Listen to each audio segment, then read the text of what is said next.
Om Shanti. This evening's topic is freedom. Experiencing true freedom. When we were discussing about it, we were talking in terms of experiencing the Jivan Mukti of the confluence age.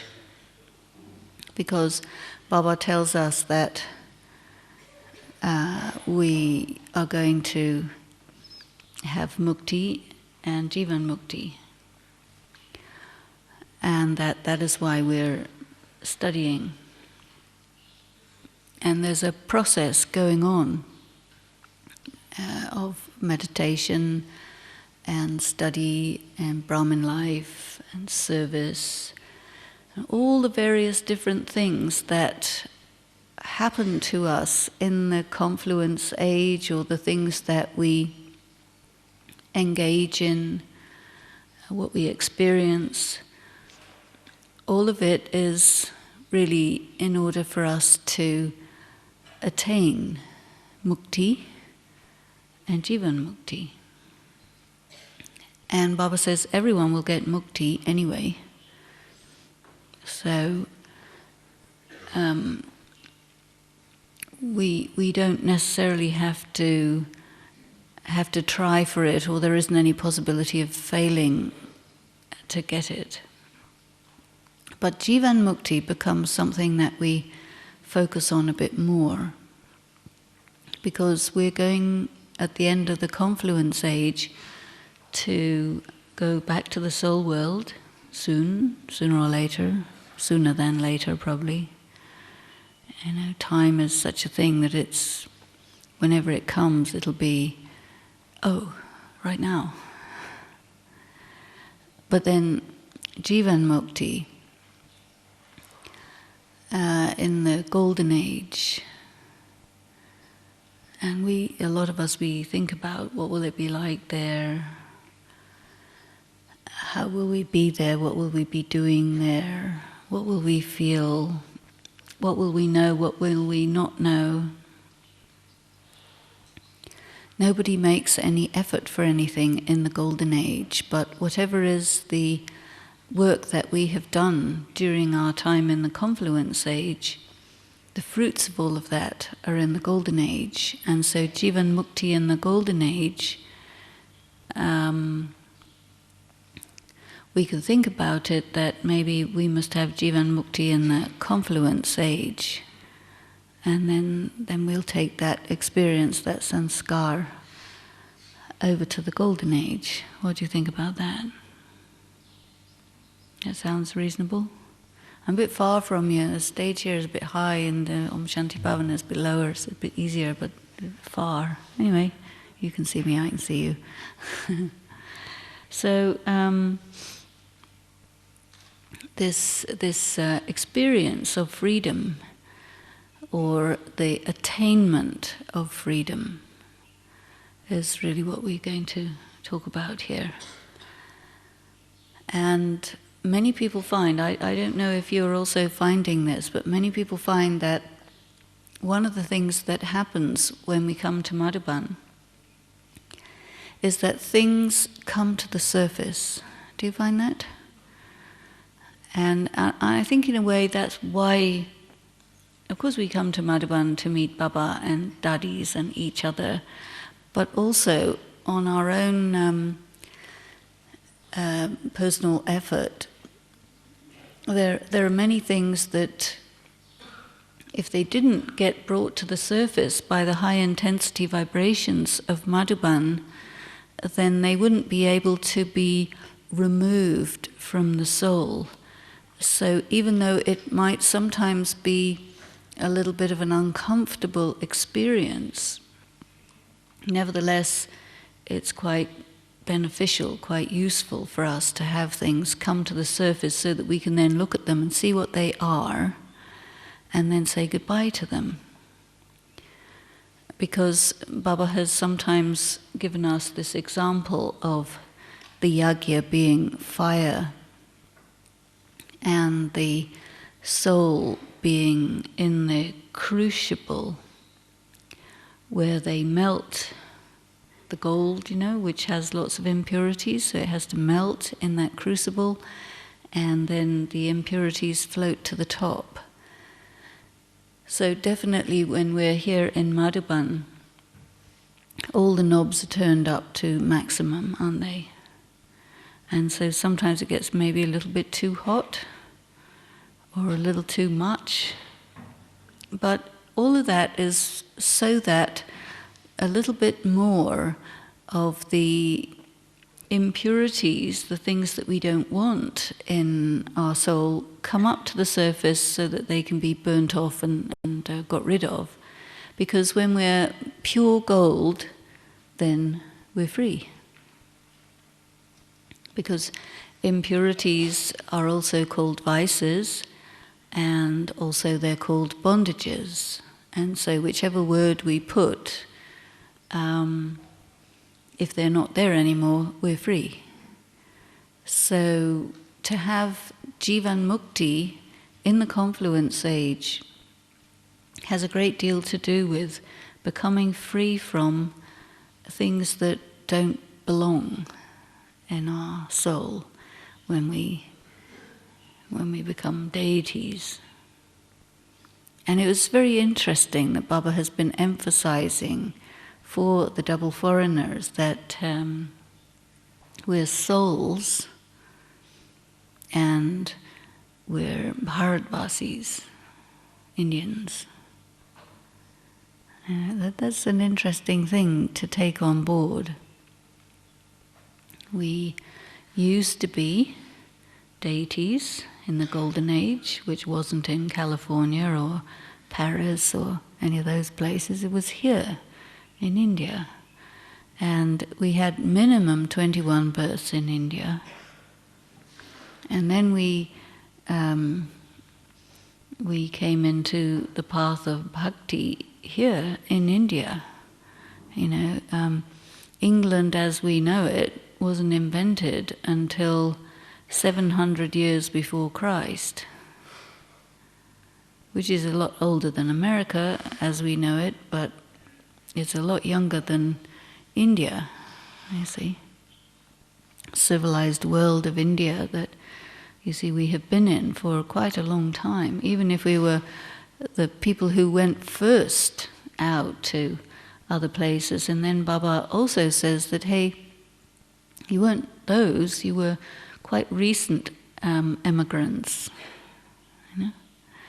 And so when he says you come back to the motherland, which is called Bharat Mata, you come home after having been gone for some time. And so it's an important part, I think, of the development of freedom inside, because it's very important to be able to feel free here. And sometimes for some people there's work to be done on figuring out that part of the sense of identity, and I think it's quite useful to give attention to it.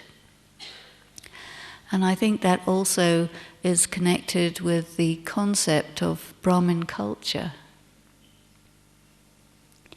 which is a developing thing, it's an evolving thing. Any culture is constantly in a state of evolution, but our culture is quite a new culture, while at the same time being the most old of all old cultures. So the new and the old, the ancient deity self and the brand new Brahman self that's becoming an angel, that's struggling really to come out of this chrysalis.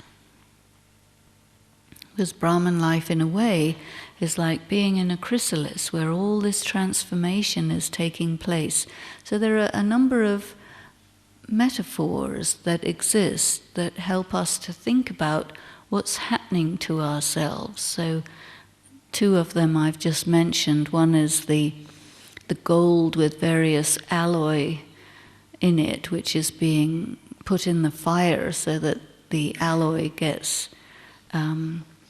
pulled out of the gold and it floats up to the surface and gets actually burned off. And then the changes that take place inside a chrysalis are very invisible changes. Suppose if you would find a chrysalis and you would break it open before the butterfly comes out, you'd just find an old dead maggot in it. You know? And you never break it open and find a half-done butterfly.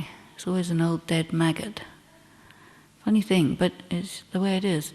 So it's as if that final thing that makes it a butterfly happens just at the last moment. And in a way, we need to be quite patient with ourselves and allow the metamorphosis, the transformation to take place, knowing that we won't really see it in all of its beauty until just the moment when it happens. And in the meantime, we give permission to drama, to baba, to circumstances to turn the heat up on us, because this is our desire, that we wish to become what it is Baba is telling us about. And time also is making us that. And we are also collaborating and participating in that. So, what is the sign of a bondage? Actually, I think I would say it is sorrow. So, anytime we experience sorrow, and we do, you know, Baba says that girls will cry with the eyes and boys will cry with the mind, but there is sorrow experienced in one form or another. And so whenever a feeling of sorrow comes, I think sometimes you may ask yourself, why is this happening? Why do I experience sorrow? Or we may say to ourselves, well, according to the descriptions that I'm hearing in the Murli and different classes about what I should be feeling, and I'm not feeling that, so what does that mean? Have I failed? Will I pass? How should I judge myself? What do I do with a feeling of sorrow? And we all try various methods. Baba has talked to us about the different vices as bondages: greed, anger, lust, attachment, ego, and then the more subtle ones like, there's so many of them. One that's been coming up in several conversations is comparison. You compare yourself unfavorably with another person and feel bad, or you compare yourself favorably with another person and make yourself happy. And so the comparison is really like the two sides of the bad penny of ego. So if we find ourselves comparing ourselves unfavorably with someone, then immediately we will feel sorrow, naturally, because someone else is good and I'm not. We made it up for ourselves by our own comparison. And we said, all by myself, I make myself miserable for no very good reason. But we did do it.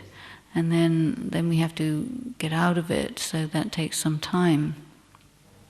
But what makes me look at someone and compare myself favorably or unfavorably with that person might be a feeling of self-doubt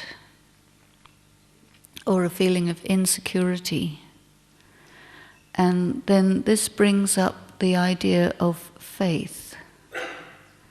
And Baba has talked to us about faith from time to time. And particularly, he talks about 3 areas of faith. I need to have faith in myself and in God and in drama. Faith in drama means whatever is happening is fine. Great. Very, very good. It might not look very good by some other criteria, but according to Gyan, according to faith, if we have faith in drama, all the scenes of drama are good. They might not be pleasant, they might not be comfortable, but they are good.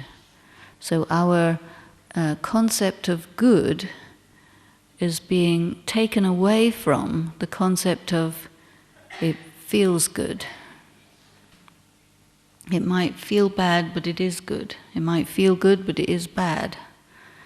That happens in Gyan, you see. So faith in God means Baba selected me, he likes me, and he thinks I'm a deity soul. And who am I to tell him that he doesn't have any clue what he's talking about? I mean, he is God, isn't he? Or maybe we don't think he's God. But we say faith in God. But faith in God and faith in drama and then faith in self, it doesn't happen just overnight. We can't have faith in ourselves until we find out who we are really, really deeply. And we can't have faith in God until we know Him. We can't know Him till we've developed the relationships with Him. We can't develop relationships with Him if we don't know how to develop relationships with Him. And then drama doesn't seem to be very helpful from time to time. So then we think that maybe there's something wrong with the drama, you know. Various things we think. And these are different kinds of tests of faith. So faith is something that gets gradually built up through deep thought and through experience, and also through taking risks. Take the risk to think, I am a deity soul, and good one, and God likes me, and I can handle all the scenes of drama. That's who I am. Take the risk of affirming that, you see, and then ask yourself deeply, what part of yourself brings up a voice of doubt? You know, I don't feel peaceful, so therefore I'm not a peaceful soul. No. I am a peaceful soul, regardless of what I'm feeling. That's the fact. Feelings are not facts. You know, the picture about omnipresence of God has this statement on it, that the omnipresence of God is a feeling, not a fact. Have you seen that picture? Yeah, you have a look. There's some of them here and there. So, feelings aren't facts. Sometimes feelings are the opposite of facts. So we need to take that into consideration, especially when we're feeling quite negative. You see, we cannot conclude that if I'm feeling negative, the fact is that I'm negative. No. This is why Gyan is called knowledge. Otherwise you can call it information. You know, the description of a soul is that it's peaceful and pure, and I'm one of them. Therefore, I'm peaceful and pure regardless of how I'm feeling. But the thing is, we're so used to thinking that what I'm feeling is what I am.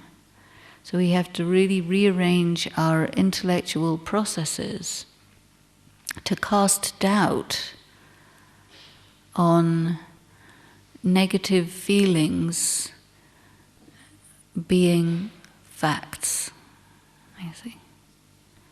Because what Baba has said is negative feelings are called Maya. And one of the meanings of Maya is that which is not real, or that which is not there, you see. So a negative feeling, by that definition, is unreal. And the thing is, do I buy into the unreal or not? That's my choice. You see what I mean? If I feel bad, and I say, I am bad, that's a choice. If I feel bad, and I say, maybe I'm feeling bad, but I am actually good, and this bad feeling is an impurity coming to the surface, I'm more likely to be telling myself the truth. You see? So then the thing is, how do I feel about an impurity coming to the surface? And for that, Baba gives us powers, you see, because, well, one thing about feeling bad is we have to be able to tolerate it. Tolerating feeling bad means I don't mind that I feel bad. It will pass. You know, even if I feel very bad, even if I have all kinds of storms, like you saw, you know, on the drama yesterday, there's storms come along to blow out the deepas, the little lamps. And it's supposed to be, you see. Being in BK doesn't mean that all the time you're sitting like one of those little cherubs on a rosy cloud and playing your harp. That's not how it is. Sometimes, but you know, we're in a course of study in order to become our most authentic self, which involves the removal through various means of that which is not really us. So that means negative feelings and all of that. So here am I sitting in the crucible, the fire is being turned up, and I have a belief that I should have full control over myself, yes? We all think that. And then if you lose control, then you think you have failed, or somebody might not, you know, not supposed to see, you see. So all of this is actually our ego, you know, because we don't want to lose face. So that means it's ego when we are unable to control our emotions. So we need also to be not minding about that. And that's called humility. And accepting the fact that I haven't quite become perfect quite yet, but I'm heading in that direction, and I'm not going to let any of these things stop me.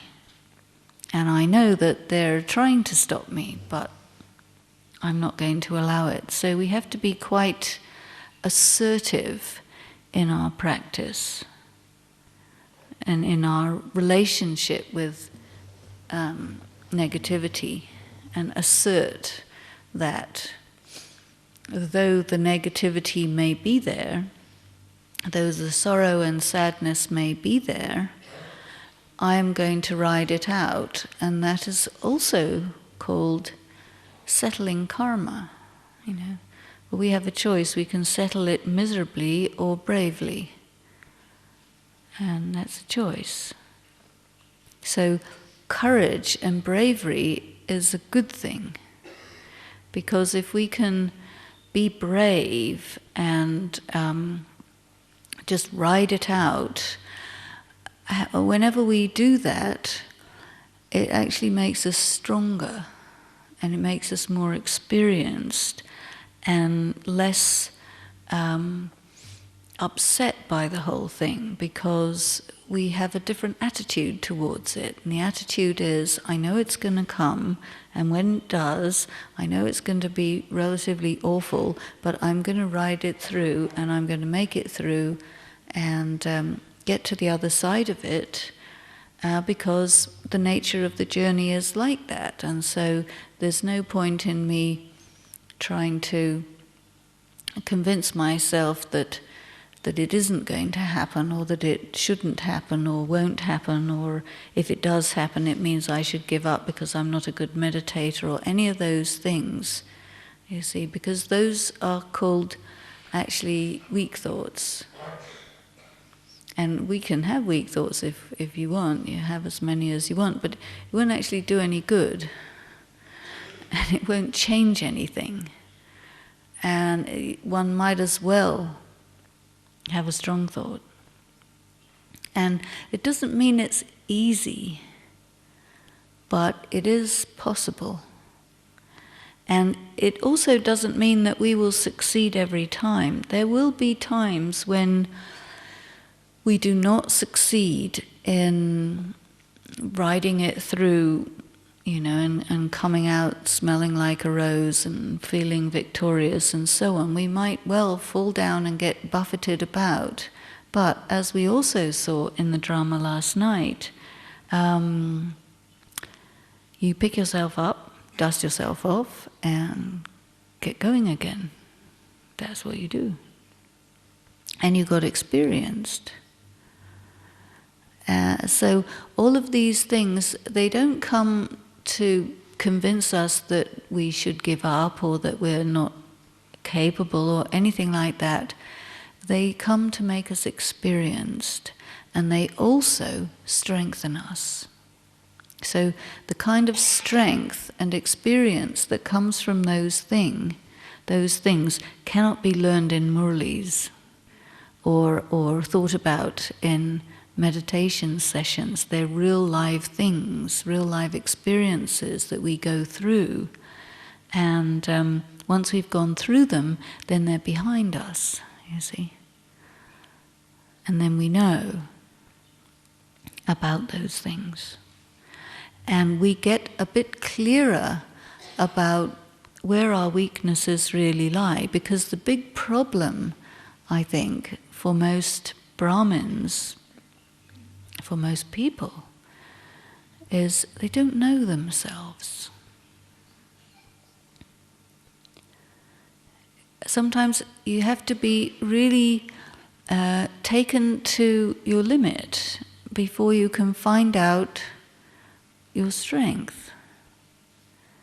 But if you don't get taken to your limit, you'll never find out.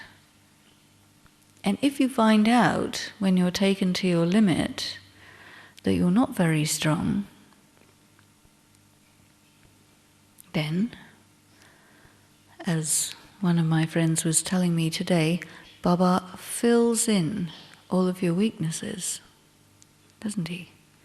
So then we also need to have faith in Baba and actually take power and increase our strength.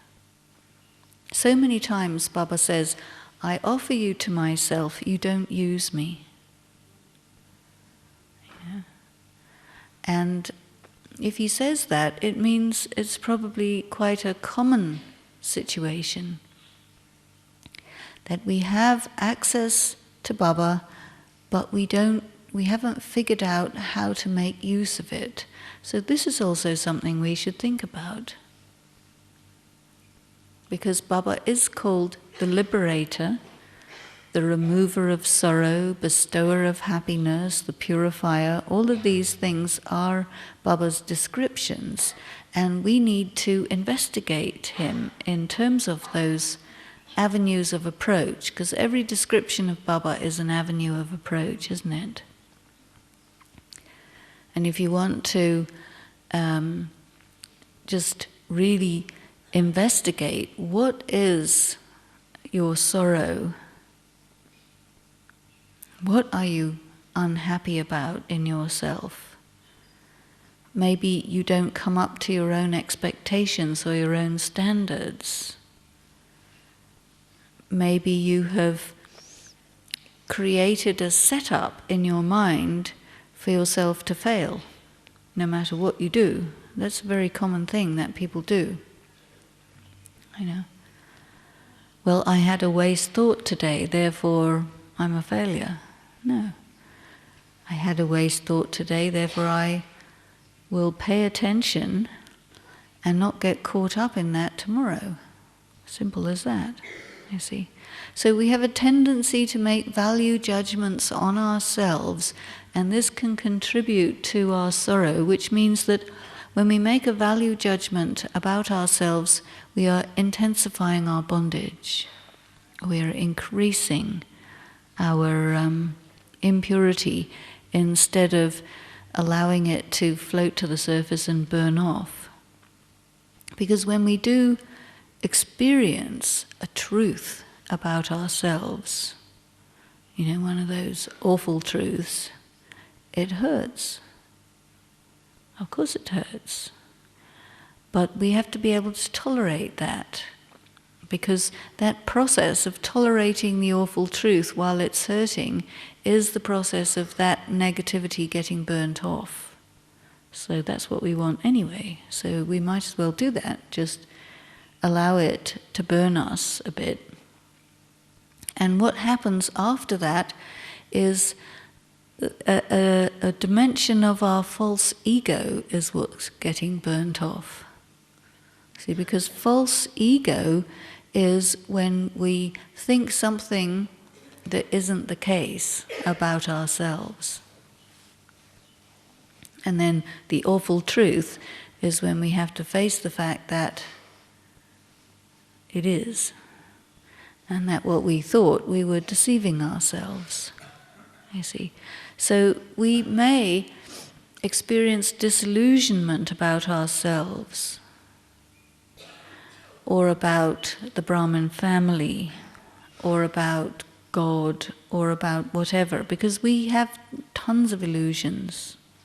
Even though we listen to Murli every day, we did take the 7 days course, we still have illusions.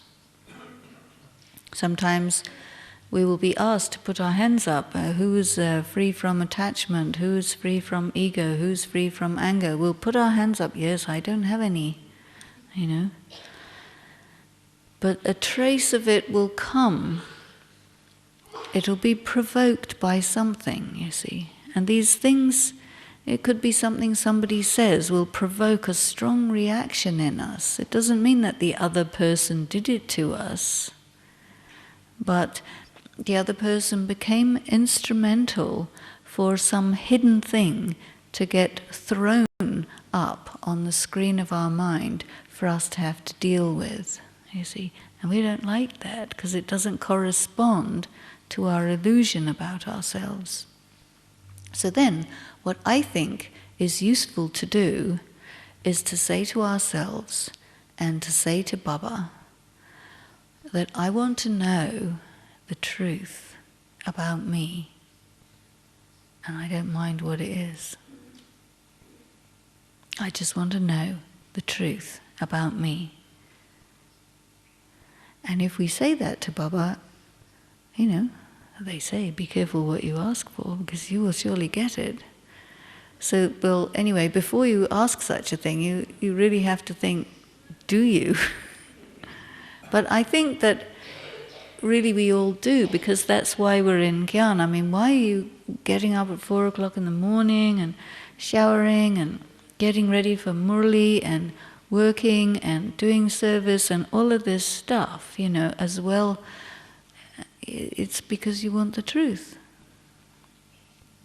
And so if you're doing all these things and then you don't want the truth after all, it doesn't make much sense, because you're putting in so much effort, and then in the last minute, oh no, I don't think I want to see.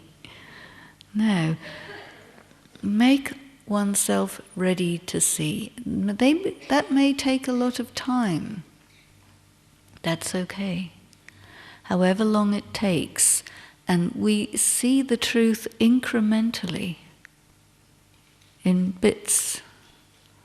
I think, I don't know if you've heard this, but I have also heard that if Baba has said, if Baba would show you to yourself as you truly are, you wouldn't be able to handle it. So he doesn't. He, causes us to see it in bits. And being in Madhuban is a very important part of that process, because it's an intensification of those things coming up. And whoever happens to be our service companion is a very good one for, bringing to the surface things about ourselves that we'd rather not know about. Have you experienced that? Yeah. That's where they're specially selected for that. Any other person would be fine, but that one. And if you don't like that one and you exchange it for another one, the other one will be a little bit worse. And so it goes. It's supposed to be like that, because how else are we going to see what we have to see? So the important thing is to make ourselves ready and say, okay, Baba, I really want to see the truth about myself. And I really want to see the truth about you. After all, we've been 63 births looking for Baba, so we really want to know Baba as he really is. He says very few people know him as he really is, so then you say, okay, I don't want to be one of those who don't know him as he really is. I want to be one of the few who does know him as he is, because what's the point of not? So tell Baba, I want to know you as you really are, whatever that is, and I want to know me as I really am, because if we don't do those two things, we cannot be free to be with Baba, you see. Because free what? What is freedom for? One part of freedom is a state of stable, continuing happiness. That's freedom.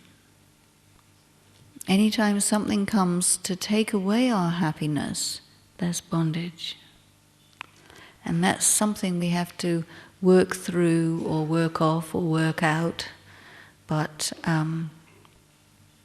so we tell it, okay, I want to know exactly what you are. And because, you don't know what your vices are. You might think, oh, I'm a very angry person, but reality is you're a very fearful person. You see, because one covers another and another and another. And so we might see the most superficial one, the one that's on the outside. But what we want to do is go down deep and find out, what is this thing really covering? Is it fear?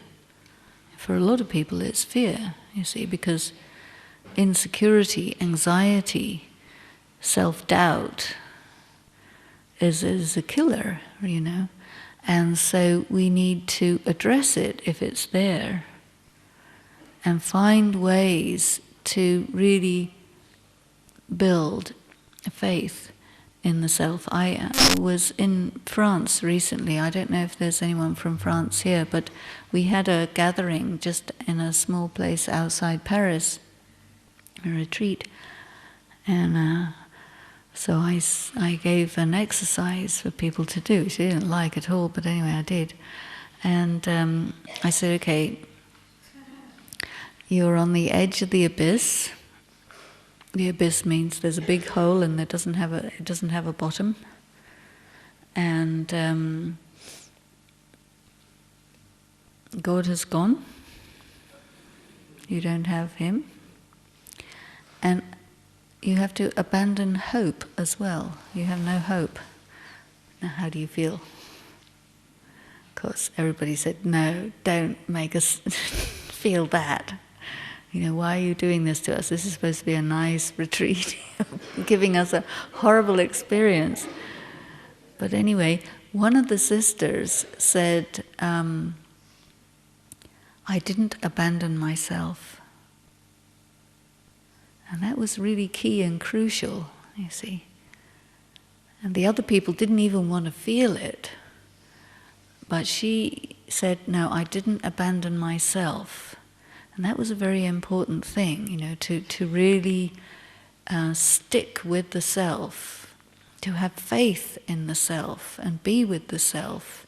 And then it becomes possible to know what you're feeling and to grab a hold of Baba and actually fall down the bottomless pit without much concern about it, because I'm with me and I'm with Baba. And bottomless pit doesn't have any meaning in that case. But facing such feelings, you see, which is really to do with insecurity, and the key to overcome this insecurity is to hold on to the self and hold on to Baba. And sometimes we have to, work for it and work through what our misgivings are, what our fears are, deep down fears, or what our disappointments are. Because in the end, Dharmaraj will say, I really don't care if you're afraid or disappointed or whatever. That's not my issue. I am interested in you, the authentic, essential you see. So we can also have this attitude that, yes, I am interested in the authentic, essential me, and just pull off those kind of feathers of untrue things and get down to the real self, you see. And then things that can make us sorrowful, they won't have any power to do anything. Do you see what I mean? If you feel insecure and you have not grabbed a hold of yourself and said, hey self, this is me, I'm with you, I back myself up, and someone comes along and says something which may be a put down, like Baba said in the most recent Avyakt Murli, will the Kumaris feel a little if they get insulted? So if you get insulted by someone who you think should be approving you and telling you you're good and all of those things, you're going to feel completely undone. And there'll be some sorrow. But if you have really captured yourself, held on to yourself and say, yes, self, this is me, I'm with you, I'm not split from myself, I'm with myself, then your feeling about that insult it doesn't have anything to do with anything.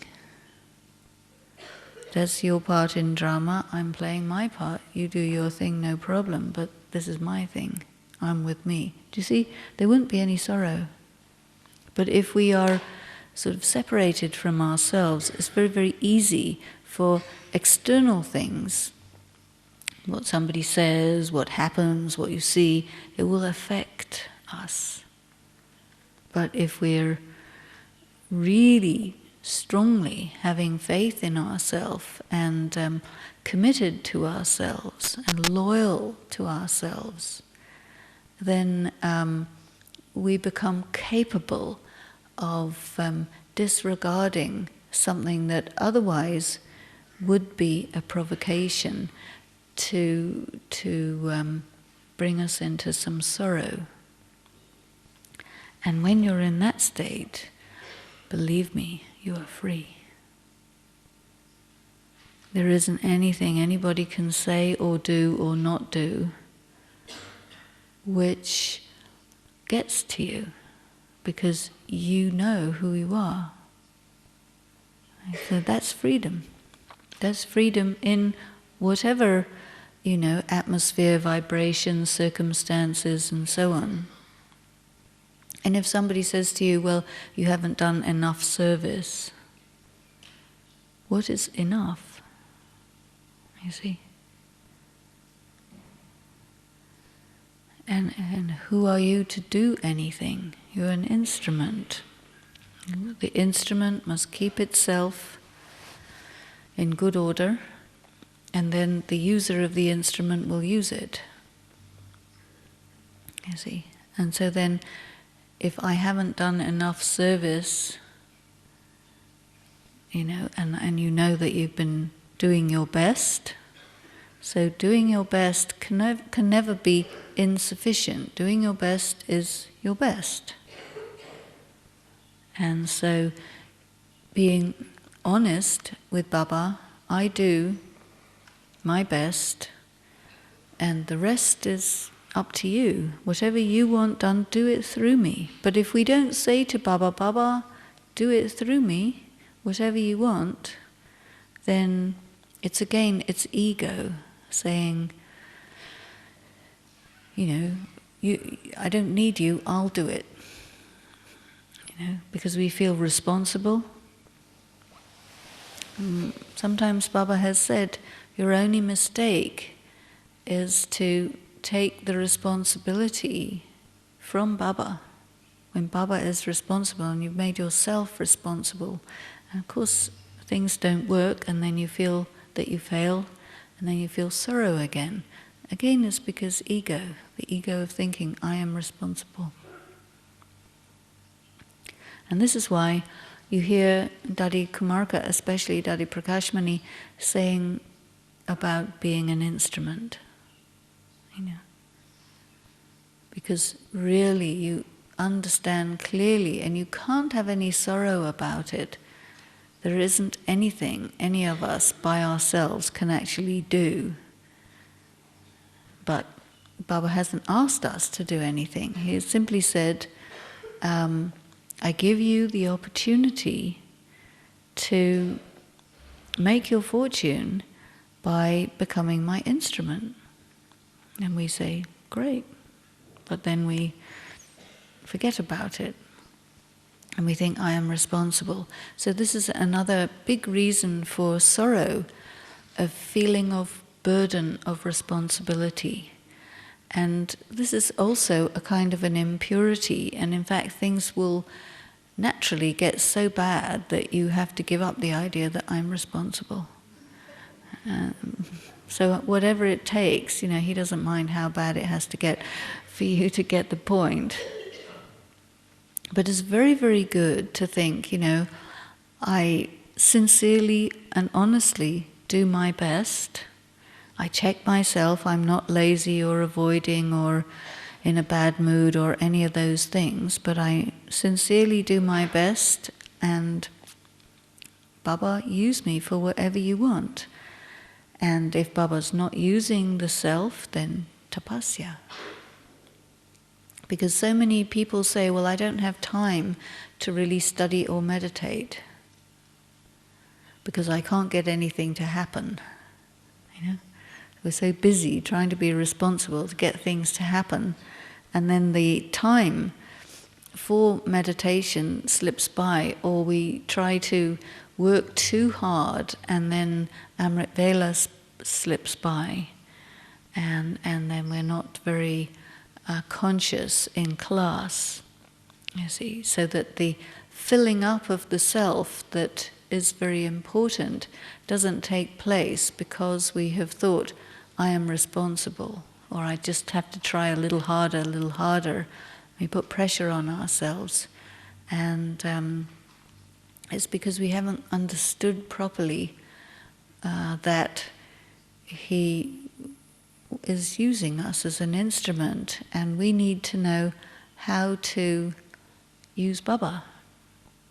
I say, Baba, I am just, I'm just this little soul, and whatever it is you want to do through me, you do it. And whatever opportunities come, use them, and bring the self forward. And whenever there are trials and storms and all of these things, they're very important because they bring out the impurities. And then when the impurities are gone, it's easier for Baba to use an instrument that doesn't have impurities, So this is why you find that there is, there's variations. Some souls get used a great deal and some not very much. But if we make ourselves clean and pure by addressing all of the negative things that come and flushing them out and allowing it to burn off and not being afraid of those things, then naturally that'll be a good instrument for Baba to use. And one very great part of happiness, which is connected with the freedom, is that whenever we do service, whenever we allow Baba to use us, or invoke Baba to use us, and that service takes place, we experience a great deal of happiness.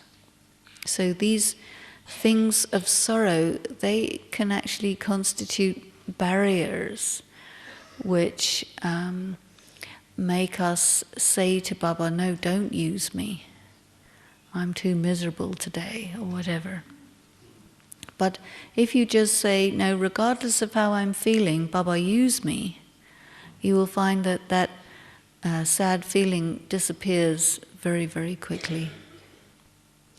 So basically, what I'm wanting to say to you all is that whatever comes up, face it, tolerate it, go through it, let it be whatever it is, because on the other side of it is a great sense of freedom.